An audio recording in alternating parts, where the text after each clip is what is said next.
So my role at the moment with the US Olympic team is to prepare them, well, I guess the athletes of today and the Gen Ys of tomorrow to really achieve superhuman performances, and they're doing that. And my work is the Olympic Games, which is a kind of a bizarre fishbowl, if you like, and looking back, why I got into this sort of territory as a scientist is that in 1980, my first recollection of the Olympics was my family got a brand new colour TV, we turned it on and we watched the opening ceremony of the Moscow Olympics, and I was totally blown away by that ceremony. And I was glued as a 9-year-old kid to the TV for the next 2 weeks, watching the superhuman performances of the Russian team and the Australians taking them on and winning medals, and was just totally inspired. And that certainly set up the career choices that I made. And my job today is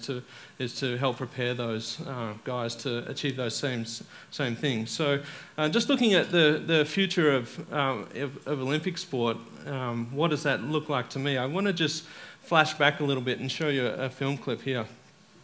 This is perhaps the most amazing world record ever set in Olympic history. In 1968, it's Bob Beamon in the long jump in Mexico.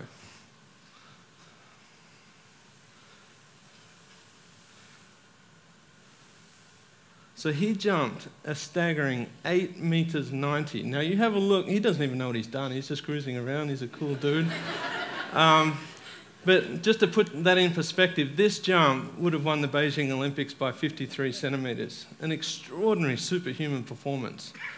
So really,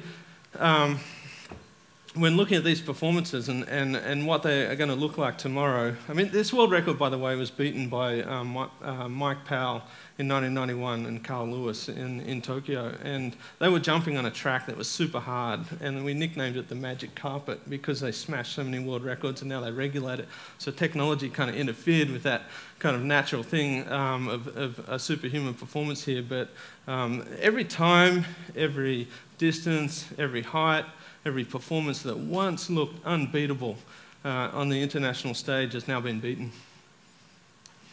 And this guy in particular, Michael Phelps, 8 gold medals in a single Olympic Games, was an extraordinary performance. But what I know about the future of performance tomorrow, of the Olympics and the Gen Ys of tomorrow, is that these performances are going to look mediocre.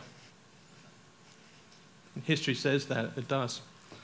So what's causing these superhuman performances? Well, you don't have to look very far, actually. In your own backyard here in Australia, the Australian Institute of Sport was set up in the early 80s, and it was really a response to the 1976 Olympics in Montreal. And Australia only won a couple of minor medals, and what they did was something really ingenious. It's got a whole bunch of really good applied sports scientists and paired them up with their best coaches and started preparing the team in a scientific way.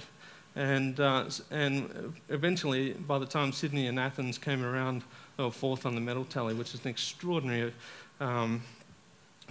effort for a population of Australia. And really, that was the genesis of sports science as we know it today. And these things are popping up all over the world, and I'm in one in the United States right now, trying to transform the performances of the US Olympic team in the Winter Olympics. These things come about normally because of some sort of disaster. So Australia had theirs in 1976, and Great Britain had one in 1996. They finished 34th on the 36th on at the Olympics in Atlanta, and then they set up the UK Sports Institute.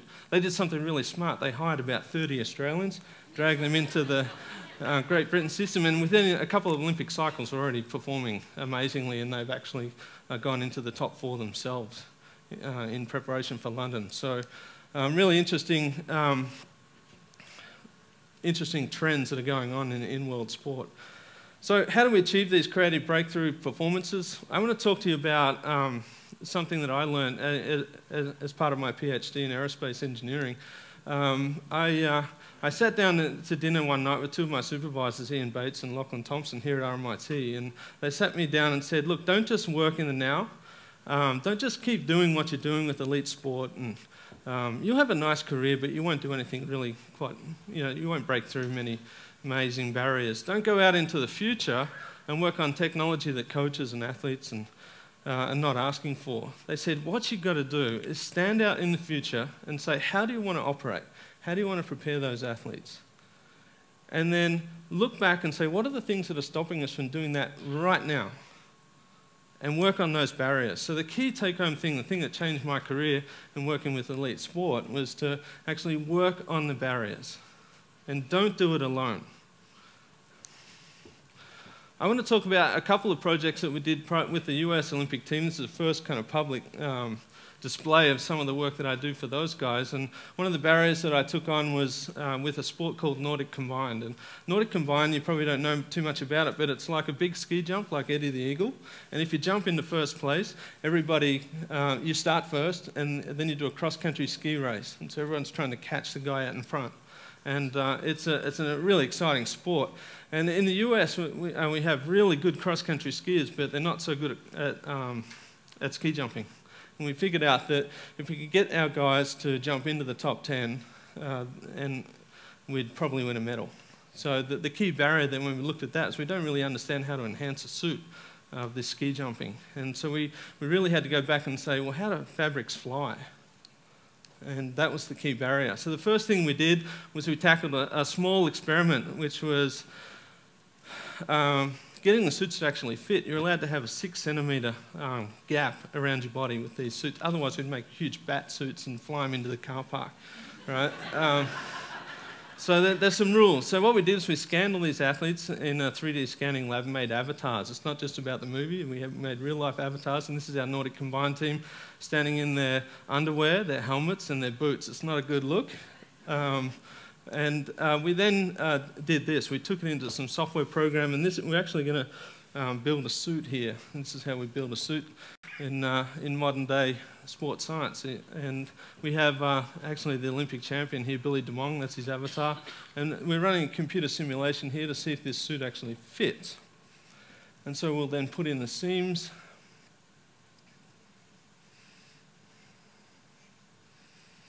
And we'll do a simulation to see if that fits now. A bit tight around the chest. And there you have a modern-day suit, designed here at RMIT.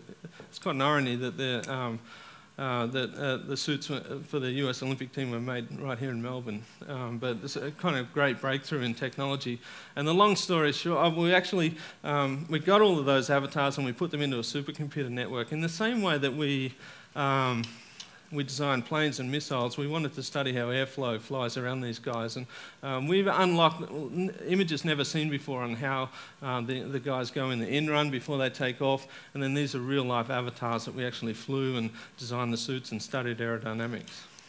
The long story short is these guys who'd never won a medal in Olympic history completely dominated the sport and won 1 gold and 3 silver medals. And it was quite an extraordinary result from breaking through a technology barrier. They were pretty much unbeatable the whole time. The next project that we then worked on at the same time was the Olympic downhill skiing suit for the US team. And this is Lindsey Vonn. She won the gold medal in the women's downhill. We were able to study the fabrics and reduce the aerodynamic drag of this suit by 10%. And it was quite literally an avalanche of gold medals happening. This is a question that hit me when I was a physiologist actually at Essendon Football Club in 1998, and something that always bugged me. Other sports scientists, they could always measure, their cyclists, and I was standing on the side of the field and really couldn't measure the athletes very well. And we looked at each other and said, hey, it can't be rocket scientists to measure the performance. And actually, it turned out to be rocket science, and I had to go and do a PhD in aerospace engineering to work it out.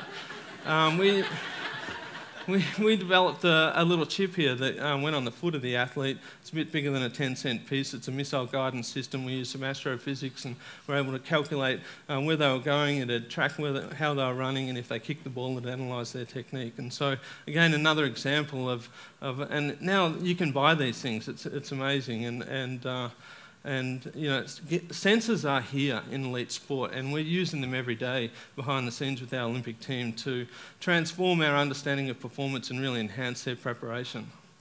So finally, I want to talk to you about and give you an insight into what we're doing now and what our future barriers are for elite sport. And one of the barriers that I'll talk about first is harvesting talent. And being in the United States, there's 300 million people. How do I funnel them all into my ski and snowboard team and get them to win gold?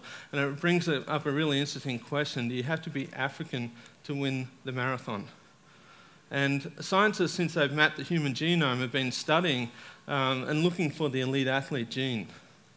And to date, they haven't found it. The South African sports scientists, who are incredible, have been studying these guys in the lab and looking for something physiologically special about these athletes to explain why they're dominating world sport. And they can't find anything, extraordinary in their physiological makeup. We also have the Australian swim team, who tend to dominate, and the US team, I guess, but tend to dominate international competition.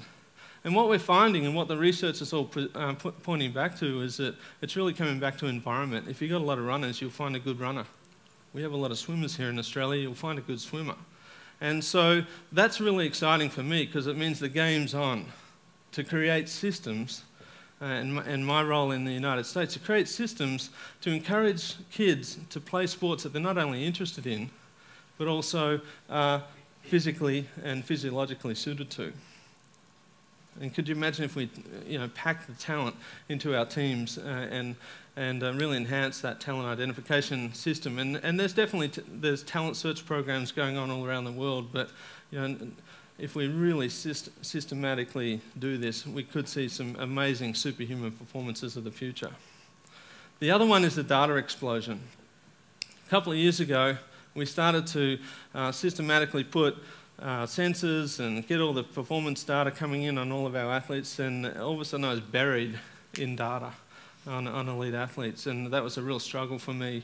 And we've spent the last couple of years and a couple of $1 million in actually creating systems to feed all of the data automatically back into a central system to present information in a way that tells us what's going on with elite athletes.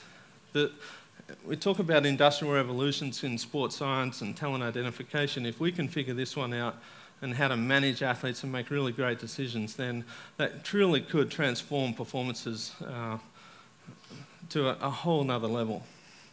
And I think we're only halfway there with human performance. It hasn't peaked yet. We're a long way from really achieving the plateau, whenever that will happen.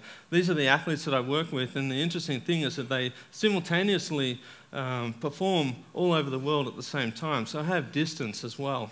That's equally a bigger challenge to bring all of that data and kind of virtually manage them in some sort of super connected way. So again, there are a couple of big challenges that we're working on in identifying talent and developing it, and also managing athletes and the data that we're experiencing, and statistically, sports and statistics is really one of the big key weapons of the future in preparing Olympic athletes. So finally, looking back on this presentation, as sports scientists, we continue to work on barriers and to break through technology. And it's really exciting and inspiring to see how far we can take the human being. And I encourage you to really take that same advice that Ian Bates and Lachlan Thompson gave me, is to stand in the future, look back at the barriers, and work on the barriers. Thank you.